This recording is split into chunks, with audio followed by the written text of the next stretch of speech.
Ligne droite. Le grand réveil. Et nous sommes ce matin avec le sénateur des Bouches-du-Rhône et conseiller municipal à Marseille, Stéphane Ravier. Bonjour. Bonjour Maude. On parle beaucoup de Marseille en ce moment, on vient d'en parler à l'instant, mais pour pas sous les meilleurs auspices, règlement de compte, trafic de drogue et lynchage de 2 policiers de la brigade spécialisée de terrain frappés par plusieurs personnes dans la cité de la Castellane mercredi dernier. Les 2 agents étaient en intervention pour tenter d'interpeller un dealer justement. Ça semble commun quand on en parle, Stéphane Ravier, ça l'est ? Oui, c'est d'une banalité affligeante.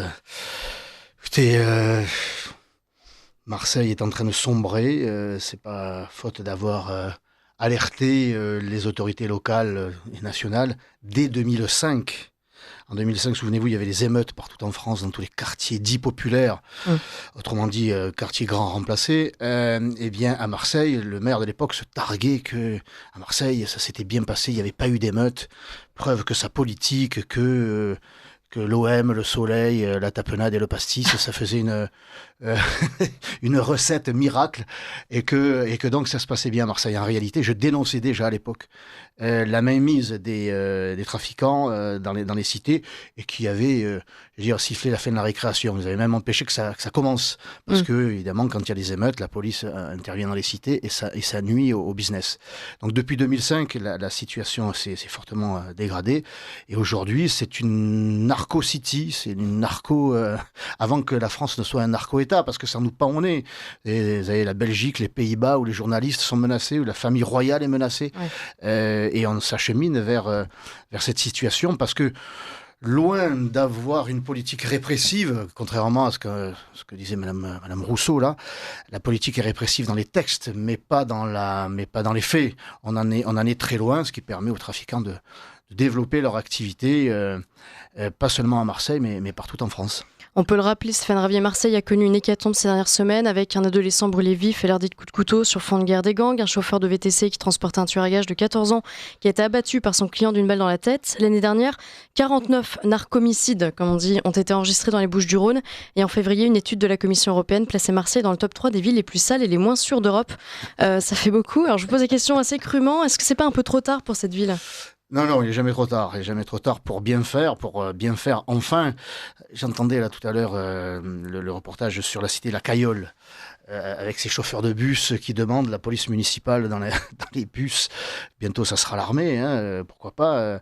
La réalité, c'est que le discours de la gauche en particulier, c'est le manque de moyens, d'éducateurs, ces cités abandonnées, ces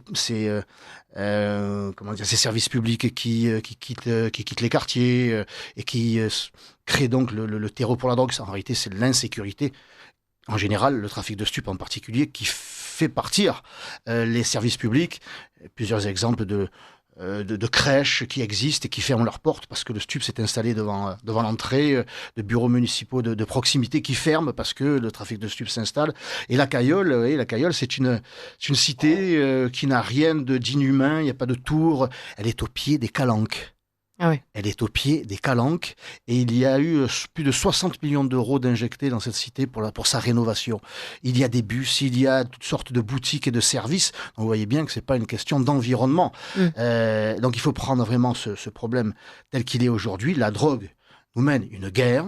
Il faut faire la guerre à la drogue, ce qui veut dire qu'on ne doit pas se contenter du ministère de l'Intérieur, qui n'est d'ailleurs pas à la hauteur, puisque la Cour des comptes vient de nous faire savoir qu'il y avait en réalité moins de policiers à Marseille aujourd'hui. 185 en moins. Voilà, qu'il y en avait en 2016. Ouais. Donc vous voyez bien que ce gouvernement fait cette Macronie n'est pas seulement dans le mensonge sur le plan budgétaire, mais aussi sur les effectifs de police. Ils n'auront cessé de mentir aux Français et aux Marseillais en particulier. Il y a vraiment une guerre totale à mener. Tous les ministères doivent être mobilisés, le ministère de la Santé, pour mener une grande campagne d'information, de prévention sur les conséquences de la consommation de cannabis. Moi, j'ai avec le général de gendarmerie de la zone sud, le général Kélus, il y a quelque temps, qui était très inquiet devant la montée des accidents très graves, voire mortels, des accidents de la route dus à la consommation de cannabis. On n'en entend jamais parler. Donc il faut quand même alerter la jeunesse française, et pas seulement la jeunesse, sur les conséquences de la consommation de cannabis, en plus que ça vous met le cerveau dans le formol. On les voit, ceux qui consomment régulièrement ce genre de saloperies, là, ils sont complètement dézingués, ils sont socialement quasiment irrécupérables. Donc il y a vraiment une campagne à mener. Le ministère de l'Éducation nationale, là aussi, il doit y avoir une information en permanence auprès des jeunes. Il y a évidemment le ministère de l'Intérieur, le ministère de la Défense, le ministère de la Défense, parce qu'il faut des interventions pour bloquer l'arrivée du stup. Et puis le ministère des Finances. 70% des saisies de drogue sont le fait des douaniers. Qui dépend du ministère des Finances. Eh bien, le nombre des douaniers n'a cessé de baisser, donc il faut renforcer cette force-là, donc en amont, pour empêcher que le stup ne se déverse sur Marseille et partout ailleurs. Et il faut un ministère des Affaires étrangères aussi qui intervienne auprès des pays producteurs. On le sait, hein, ça ne fleurit pas encore sur les balcons de Marseille, ou en tout cas trop peu, le cannabis et autres.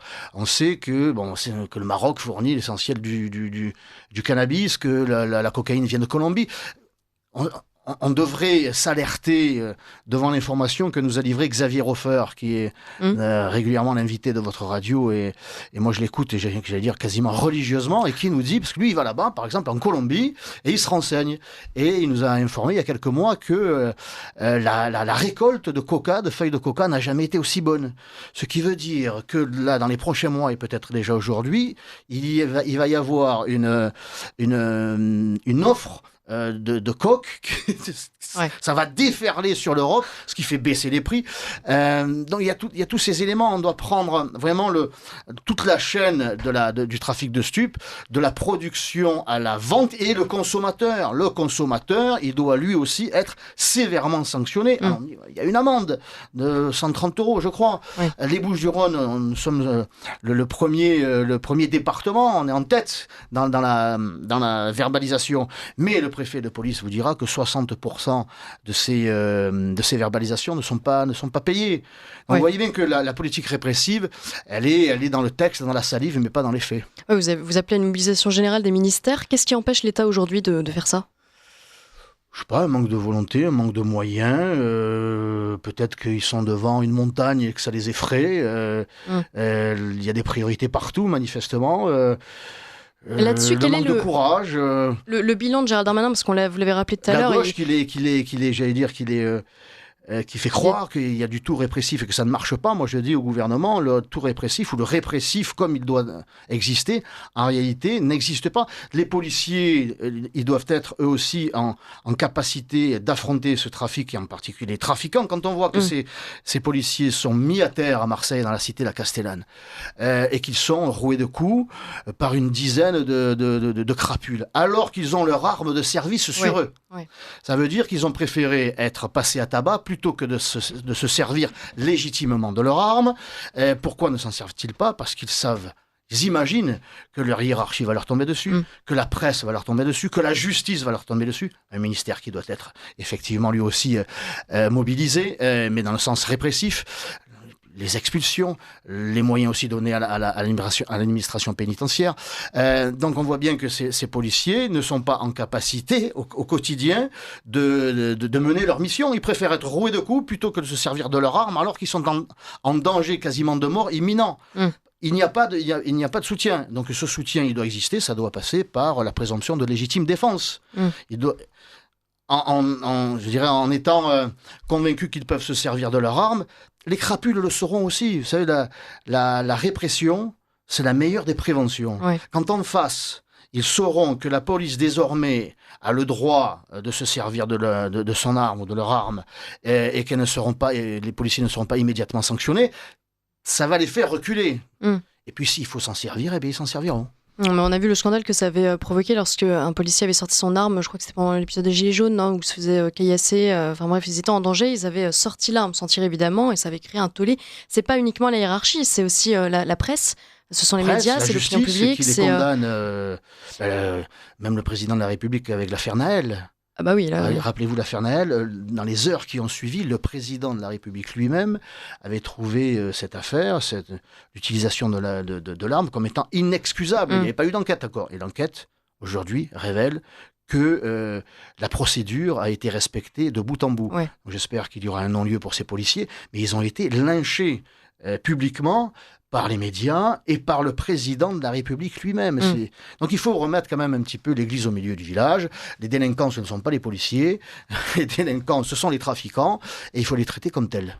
Une ville hors norme, voilà comment les magistrats de la Cour des comptes qualifient Marseille sur le plan de la sécurité. Plus de chômage que dans les autres villes, 9,3% en juin 2024, plus de pauvreté, un habitant sur 4, plus d'insalubrité, 40 000 logements, désolé de vous rappeler tous ces chiffres Stéphane Ravier, plus d'inégalités selon la géographie des quartiers. Est-ce qu'il faut un plan Marshall pour Marseille ? J'oubliais un élément qui montre à quel point le trafic de stupes prend possession chaque jour un peu plus de la cité, de la vie de la cité. Pas de la cité du quartier, de la ville de Marseille. C'est que désormais, la justice marseillaise s'inquiète de la possibilité des narcotrafiquants, des narcoterroristes, parce qu'ils font passer l'enfer aux habitants chaque jour, de financer les campagnes électorales de certains candidats. On en est là aujourd'hui à Marseille. C'est un narco-city, narco-État qui s'installe. C'est un système dans le système. On se demande quel candidat. On se demande quel candidat. Donc voilà, la vérité, c'est qu'on en est là. Donc il va bien falloir qu'on en prenne vraiment la mesure de ce phénomène. Quant au volet, mon Dieu, la ville, il y a des disparités sociales, il y a un manque de moyens, cette ville croule sous je dirais la perfusion financière et sociale. Et que je sache, les deux départements les plus pauvres de France sont le Cantal et la Creuse. Est-ce qu'il y a des policiers caillassés ? Est-ce qu'il y a du trafic de drogue ? Est-ce que l'on menace les chauffeurs de bus quand il y a des bus ? Non, donc c'est évidemment pas un problème social, c'est un problème culturel. Et le trafic de stupes, c'est 60 € pour un guetteur, pour un chouf, je parle la langue, c'est par jour, 150 € pour un vendeur, 1500 € pour une nourrice par mois, là pour le coup. Donc c'est des sommes évidemment considérables, mais c'est aussi le fait que en face, la société, les pouvoirs publics ne prennent pas les mesures nécessaires vraiment pour le combattre. Le député du Rassemblement national, Franck Alizio, propose un plan Marseille en ordre qui permettrait de décréter l'état d'urgence dans la ville, l'instauration d'un couvre-feu, l'interdiction des territoires aux individus défavorablement connus par la police. C'est une idée que vous pourriez défendre ? Oui, ça fait partie d'un ensemble. Moi, j'avais proposé que les trafiquants mineurs en particulier soient éloignés de leur lieu de deal, que les parents de trafiquants mineurs soient eux aussi sanctionnés, sensibilisés. Déjà, l'éducation nationale doit faire savoir qu'ils ne sont pas à l'école. Voilà, s'ils sont dans le deal, ils sont pas à l'école. Ça deal pas encore dans l'école. C'est devant les écoles, mais pas encore dedans, à l'intérieur. Et donc, ils soient sanctionnés en leur retirant leur logement social dont ils bénéficient pour beaucoup. Alors c'est tout un ensemble. Alors un couvre-feu, oui, il y avait déjà un couvre-feu lors de la période Covid. Et bien c'est dans ces cités que c'était le moins respecté, pour ne pas dire pas respecté du tout. Sauf à mettre les moyens policiers adéquats et qu'on donne les moyens à la police, qu'on protège la police avec cette présomption de légitime défense, en donnant les moyens à la justice de condamner, en donnant les moyens à l'administration pénitentiaire d'incarcérer, en donnant les moyens à l'administration d'expulser ces trafiquants lorsqu'ils sont étrangers. 62% de la délinquance à Marseille est le fait des étrangers et on ne compte pas les binationaux. Le chiffre doit être sensiblement le même, j'imagine, dans le trafic de stupes. On n'a pas à garder ces individus chez nous qui sèment la terreur. Ce sont des narco-terroristes. Et ceux qui se font dézinguer lors des règlements de compte, je m'en réjouis pas. Moi, je me réjouis de la mort de personne. Mais ce sont les risques du métier. Vous avez le maire de Marseille qui donne une minute de silence. qui demande une minute de silence au conseil municipal pour ces jeunes Marseillais, pour ces enfants de Marseille victimes du stup. Ils ne sont pas des victimes, ce sont des trafiquants qui, lorsqu'ils étaient en activité, je dirais, faisaient régner la terreur dans les quartiers, les habitants ne pouvant plus sortir de chez eux à certaines heures, ne pouvant plus y pénétrer, étant fouillés par les trafiquants, qui n'étant plus de la cité. Au début, on avait des jeunes qui étaient de la cité. Donc les habitants ne les craignaient pas, ils les avaient vus grandir, il y avait une sorte de respect. Et puis ceux-là, ils sont partis soit, comment dirais-je, en tôle, ou en tout cas, il y a un renouvellement des employés, des trafiquants. Et ensuite, ça a été des jeunes qui venaient d'autres cités et maintenant d'autres villes. On recrute à Paris, à Strasbourg. Et eux, ils sont impitoyables avec les habitants. Parce que s'ils se font serrer par les flics, évidemment, ils perdent la quantité de stupes qu'ils devaient vendre et ils doivent rembourser. Ah oui. Ils doivent rembourser lorsqu'ils sortent de garde à vue, tout au mieux. Donc, ils travaillent gratuitement. Et ils sont impitoyables avec les habitants. Donc, ce sont des narcoterroristes. Eh bien, on doit déjà cesser ce discours qui consiste à faire passer ces trafiquants, ces narcoterroristes pour des victimes. Ouais. Ça passe encore par bien identifier qui est le trafiquant, qui est la crapule et qui est la victime. Les victimes, ce sont les Marseillais qui voudraient vivre en toute sécurité, sérénité dans leur ville. Vous êtes souvent sur le terrain, Stéphane Ravier, donc vous rencontrez ces Marseillais qui aimeraient vivre en sécurité dans leur ville, vous rencontrez aussi ces policiers. Qu'est-ce qu'ils vous disent, les policiers et les habitants? Est-ce qu'ils en ont ras-le-bol? Est-ce qu'ils se sentent dépossédés? Oui, je les vois quasiment quotidiennement. Et pour terminer, ces trafics de stupes, on s'y est frotté avec Marion Maréchal. Elle était venue faire la tournée des popotes du stup. Elle a vu ça de près, avec des barrages à l'entrée des cités. On vous fouille. Vous avez pu entrer? Il y a des checkpoints. Non, on n'a pas pu entrer. Ah oui. N'étant pas consommateur. On avait dit qu'on venait toucher, ça veut dire qu'on vient acheter. Ils nous auraient peut-être laissé passer, mais ça n'a pas été le cas. Il a fallu rebrousser chemin parce qu'il tape à la vitre avec le flingue. Bon. Donc, je côtoie évidemment les policiers qui ont un courage extraordinaire. On voit ces deux policiers à la Castellane et qui se font rouer des coups parce qu'ils sont dans la cité. Il faut connaître la cité, c'est un état dans l'état, c'est un labyrinthe, c'est gigantesque. Donc, pour être dans la cité, il faut vraiment être courageux, quoi. Ils aiment leur métier, ils veulent protéger les Marseillais, les Français en général. Donc, tout ce qu'ils demandent, c'est des moyens matériel et surtout un soutien de leur hiérarchie, un soutien de la justice, parce qu'ils en arrêtent. Les dealers, ils en arrêtent, et pas seulement des petits trafiquants, ils arrêtent des gros bonnets, des nourrices, etc.